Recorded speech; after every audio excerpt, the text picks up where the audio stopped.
this too. I was actually working with Denver Homeless Out Loud on a solution to tiny homes right off the I-25 next to this. It's a part of land that the city owns, and also the Catholic Church owns this land as well. And we talked about these tiny homes. The issue with the city of Denver, we actually allow tiny homes in the city of Denver. A lot of people don't know that. The issue with it, we have zoning standards around plumbing. And so, you know, in speaking with Ray and the group, they don't believe that they need to plumb, or they don't want to plumb the units. But that's we got it to that point. As of a year ago, we could not do tiny homes. We made the initiative, allowed the building code to do it, but we still have that hang up with the plumbing. So we met with the city zoning and planning and mayor's office on Monday evening, and did get a verbal commitment from them that they are willing to work with us and figure out how to overcome those obstacles. We do believe that we can get through those, and that there are some different ways to take care of plumbing and water and electricity.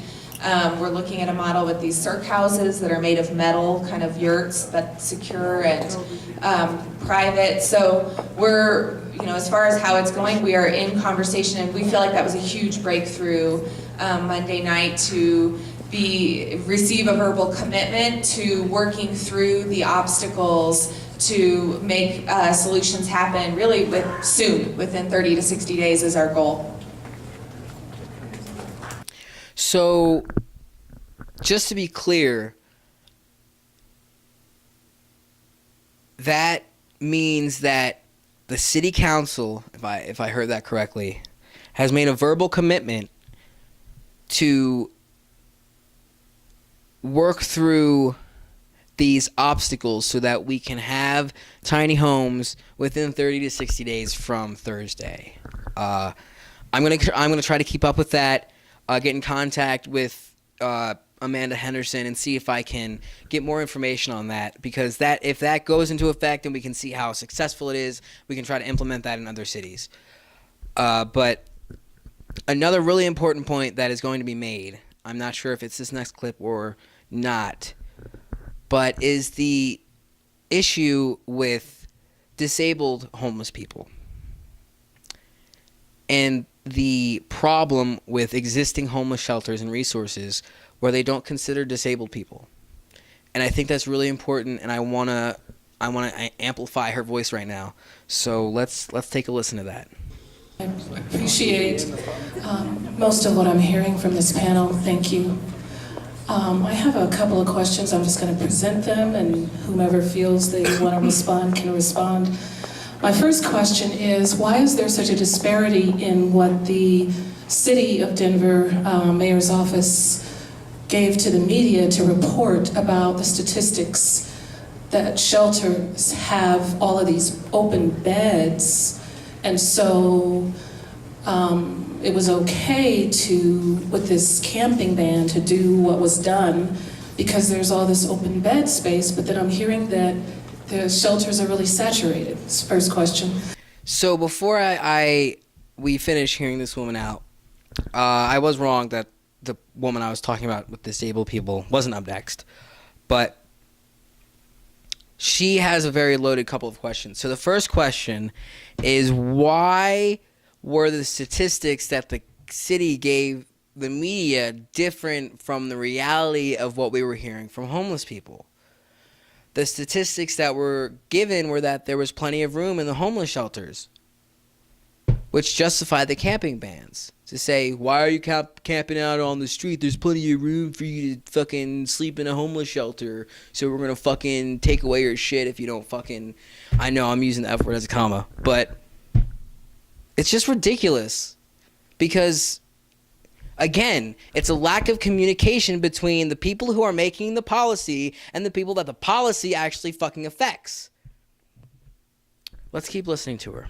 Second question is there anything in place from a preventive position, given the wage being what it is and the cost of housing continuing to go higher and higher, And we have all of these families at the borderline of being houseless, and the systems that are in place are really set up to keep these people, to keep us in a position to where we become desperate because it's not designed to really help people. It really complicates the process so that you can't get the assistance that you need to cover your rent or your mortgage. And most of the resources out there won't provide money to people who are living in hotels. You have to be in a house or a renting situation. So, again, another loaded question here. Preventative measures. Again, this is addressing the issue that if preventative measures are not 50% of the conversation, all you're doing is putting a Band-Aid on the problem. And at the same time, all these preventative measures that are already in place are not effective. They are regulated to hell, which is ironic, isn't it? You know, it's like my dad and I have been struggling. We're struggling. We're struggling for years and years and years. And the only reason we couldn't get housing assistance or Section 8 was because we made just enough money to not qualify for that kind of stuff. And I think that's the problem, is that our economy has become one of survival, not one of thriving. Everyone is barely making ends meet, working their asses off, not getting enough sleep, not eating healthy, and things like, you know, heart disease and suicide are some of the largest reasons of death in our society. And when, like I said, when we're not taking a preventative position at all, we are letting the problem.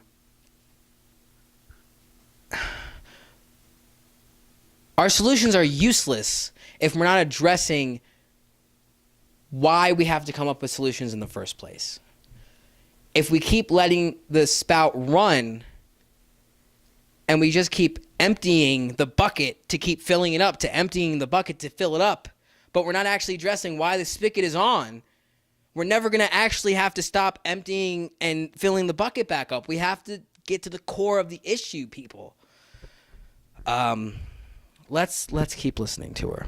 Second question, and my last question is, I am the director of the Honorable Protector Initiative under the Shop Talk Live program, and we volunteer every other Monday at the Lowry campus for the Coalition for the Homeless, working with all of the children in that community.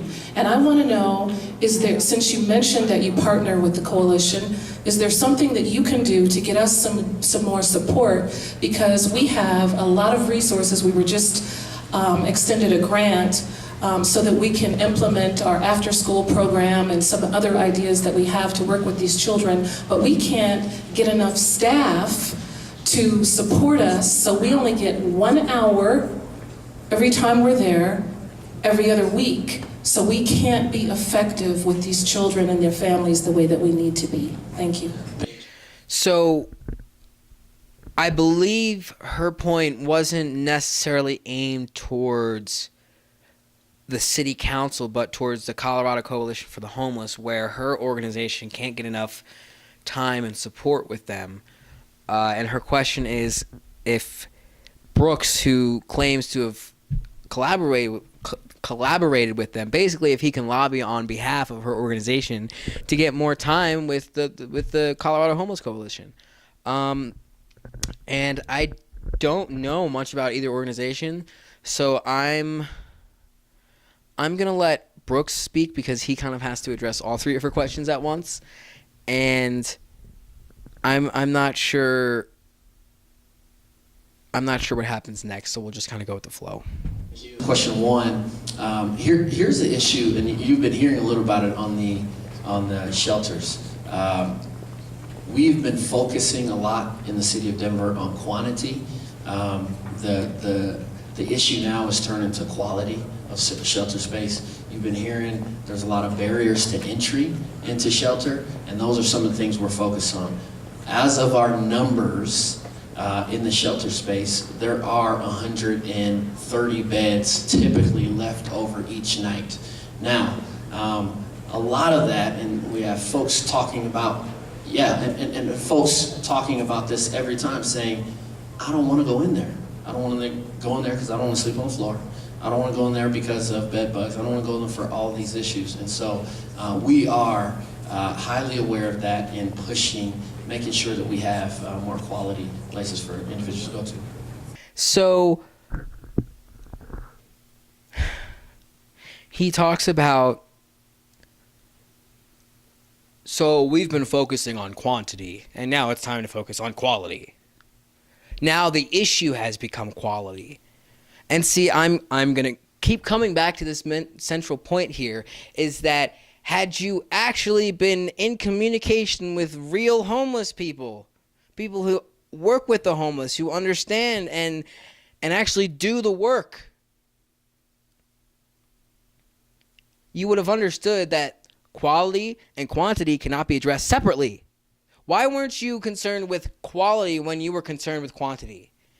Why was making the quality of these beds not as important as the quantity of them? Because I think it comes back to the core issue, is that they'll be happy with whatever the little we give them. And it reminds me again of, the minimum wage issue is, you'll accept whatever little we give you, because if you don't have anything. And you see that theme throughout any issue that we're talking about. And, Calderon is going to go on to ask, how do you plan to, make these programs effective? And there's just a moment here I want you to watch. So let's take a look.